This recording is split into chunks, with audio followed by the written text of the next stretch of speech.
ESPN and CW. Guys, thank you so much for taking the time. Congratulations on the film. I absolutely loved it. Thank you. There's particular moments with each of you that I wanted to ask about, and if you could expound upon that scene or what that scene meant. Yeah. Guillermo, let me start with you. There's a point where Victor wants to destroy the creature by burning down and blowing up the tower. Yeah. And he says to him, give me one other word. Say one other thing to let me know, to kind of give you off the hook. Yeah. And as he walks away, the creature says, Elizabeth. Yet he still decides to blow up the tower. Why? Yeah. Well, because he's jealous.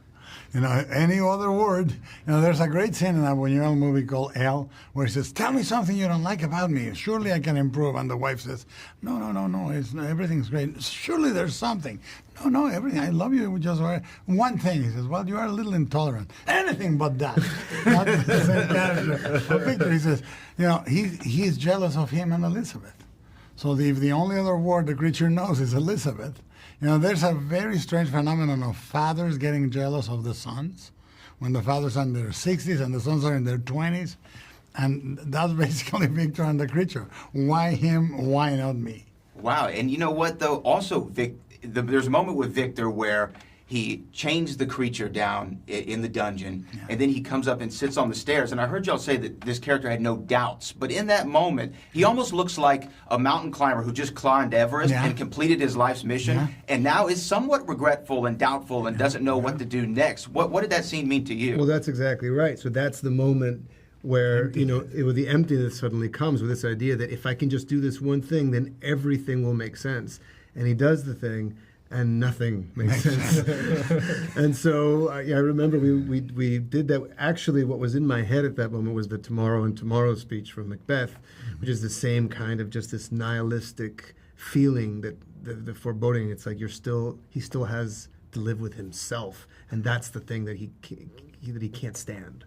Well, you know, Jacob, there's also a moment where the creature breaks out. He's in the forest, and he sees the deer that's sitting there, and you start to eat the berries with the deer, and then it's shot, right, kind of viciously, right in front of you. Yep. And the creature was appreciating life and this experience, and then also saw the deadliness of humanity at the very moment, and the evilness of humanity at times. What did that mean for you when putting the creature together, that scene in particular?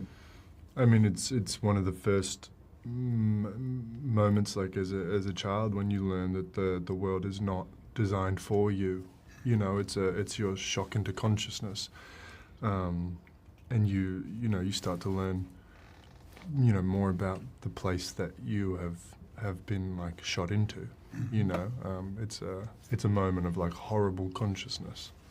There's a beautiful gesture you're doing that always gets me when you are eating and you go, and you look around like, it's not bad. I like this place, you know, and it's so beautiful and little. And even when we were shooting, I went, that just happened, and it was so moving. Well, it's also the first time he experiences like an intense flavor. Yeah. In that he's never eaten anything that has, and those berries were actually incredibly sour. The ones that were on that tree. So there is this, you know, and that's met with the sun coming down through the trees and the green of the thing, and this creature that's evaluating him and not hitting him with a pole. Everything's sort of perfect, and then the world happens. You know, what I loved about the film, the more I thought about it and the more I listened to y'all talk about it, is the father relationship between the creature and Victor, and then even Victor's father and him. And also the fact that Victor was spending his entire life trying to create life and extend life because he saw what happened to his mother, when really the ultimate journey of peace is death. Yeah. And I just lost my father in June. And this movie, thank you, but this movie made me think about the peacefulness that comes at the end of the journey, and that really that is what the life sometimes is truly about. For a Mexican, that makes a lot of sense, because we believe that the only thing urging us to live is death.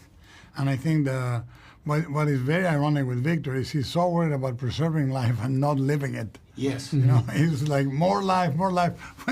Pause down, look around, you know, he's incapable. Which, by the way, some of us in this table have experienced with our careers, for sure. Yeah. You know, you forget to live. You forget to live looking for an answer that never arrives. Yeah, very beautiful movie, beautiful story, beautiful performances. I really appreciate the time with each of you. Thank you.